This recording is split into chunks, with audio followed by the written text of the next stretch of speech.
Hello friends, હવે આપણે આ વિડીયોની અંદર ડીસી મશીનનું નેક્સ્ટ એક્ઝામ્પલ જોઈએ. જો મિત્રો, અહીંયા શું આપ્યું છે? A 440 watt DC motor has an armature resistance of 0.25 ohm.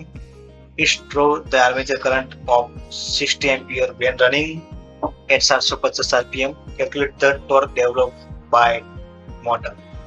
હવે તો અહીંયા એ શોધવાનું કહે છે કે ટોર્ક ડેવલપ મોટરની અંદર કેટલો ટોર્ક ડેવલપ થશે. બરાબર છે?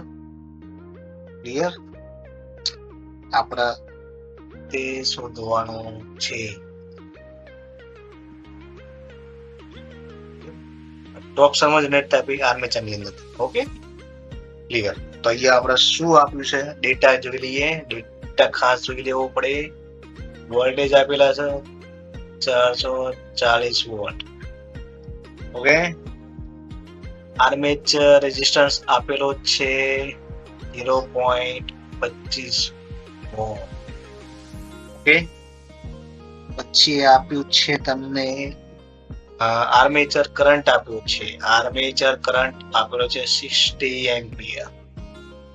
પછી તમને આપ્યું છે આરપીએમ. સ્પીડ આપેલી છે 750 આરપીએમ.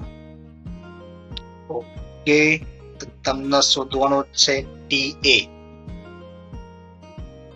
ટોર્ક શોધવાનો છે. ટોર્ક સમજ જનરેટ થાય હવે આર્મેચરની અંદર.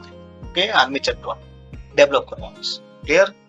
ઓકે, તો કેવી રીતે થશે? એ રીતે સ્ટેપ મૂકીશું. જોઈ લઈએ આપણે કેવી રીતે આપણે સ્ટેપ બાય સ્ટેપ કરશું. ઓકે, પહેલી વસ્તુ કન્સેપ્ટ આવો.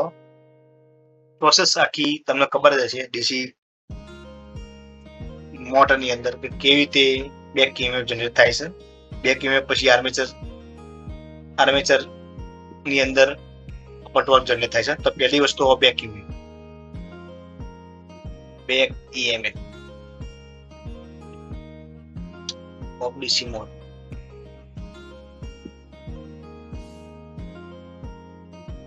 બરાબર? તો એનું સૂત્ર છે સીધું. મિત્ર ધ્યાન રાખજો, ડીસી મોટર ની અંદર બેક ઇએમએફ જનરેટ થાય. Okay, IA RA. Clear? Voltage minus IA RA. Okay, તો જે વોલ્ટેજ આપેલા છે કેટલા આલે છે? 440 વોટ. અહીંયા તમને આપ્યું છે IA ની કિંમત આપેલી છે 60 એમ્પિયર ગુણ્યા RA ની કિંમત આપેલી છે 0.0. એ પણ કિંમત આપી 0.25. ક્લિયર? જ્યારે આનું કરશો એટલે 440 માઇનસ 15 તો તમને કિંમત મળશે 425 વોટ. શું મળ્યું? EB મળી ગયા. શું મળ્યું મિત્ર? EB મળે. EB કેટલા મળ્યા? 425 વોલ્ટ મળી ગયા. ઓકે, એ મળ્યા 425 વોલ્ટ. શું મળ્યું? EB. EB એટલે બેક ઇએમએફ. આ બેક, આ ઇએમએફ. ઓકે, આટલું આ ખાસ શોધવું પડે. જ્યારે ટોર્ક શોધવાનું આવે એટલે સમજી લેવાનું બેક ઇએમએફ સ્ટાર્ટ થાય. એક્ઝામ્પલ. Okay, clear? હવે આપણે જોઈએ ટોર્ક શોધવાનું. ટોર્ક ડેવલપ કરવાનું છે. તો કેવી રીતે થશે તે. ઓકે, તો ટોર્ક ડેવલપ કરવા માટે શું જરૂર પડશે?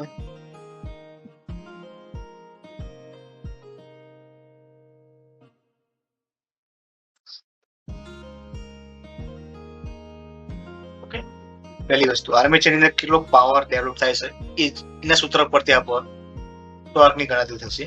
AB IA equal to 2 pi NTA ભાગ્યા 60. આ સૂત્ર જ બરાબર છે. ઓકે, કે ભાઈ આર્મેચરની અંદર કેટલો પાવર જનરેટ થાય છે.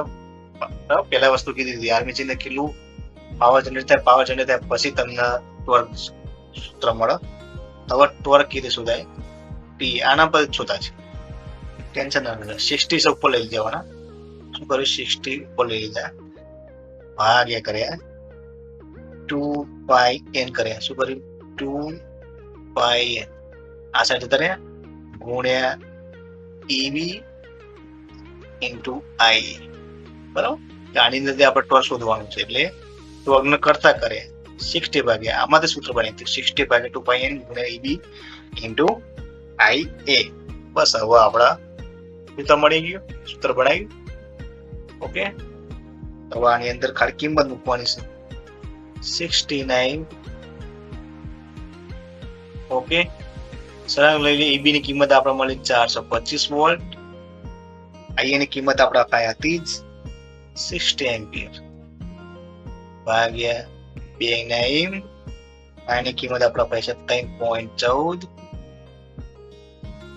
એની કિંમત આપણે અપાય છે 750.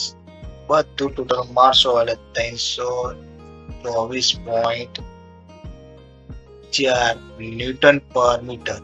ધ્યાન રાખજો, આર્મેચર નેટ ટોર્ક છે ને એ ન્યૂટન પર મીટર જનરેટ થાય, 324.4 ન્યૂટન પર મીટર. ઓકે, આ એનો જવાબ.